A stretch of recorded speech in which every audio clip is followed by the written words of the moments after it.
রাসূল করিম সাল্লাল্লাহু আলাইহি ওয়াসাল্লাম বলেন, যদি কোনো মানুষ দুইটা জিনিসের জিম্মাদারি নিতে পারে, কয়টা জিনিস? দুইটা জিনিস। এটা খুবই গুরুত্বপূর্ণ হাদিস।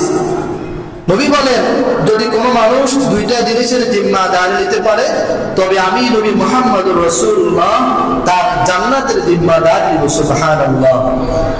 নবীজি বলেন, মান ইয়াতাকাফফালু লি মা বাইনা লাহইহি ওয়া মা বাইনা রিজলাইহি, যদি কোনো ব্যক্তি দুই মধ্যবর্তী লজ্জাস্থানের জিম্মাদারি হেফাজতের নিশ্চিতকরণ করতে পারে, আর দুই নাম্বার যদি কোনো ব্যক্তি তার এই দুই ঠোঁটের মধ্যবর্তী জিহ্বার মিথ্যা থেকে তাকে হেফাজত করতে পারে, এই জবানকে, নবী বলেন, আতাকাফফালু লাহুল জান্নাহ, আমি নবী মুহাম্মদুর রাসূলুল্লাহ তার জান্নাতের জিম্মাদারি নিয়ে নিলাম। সুবহানাল্লাহ।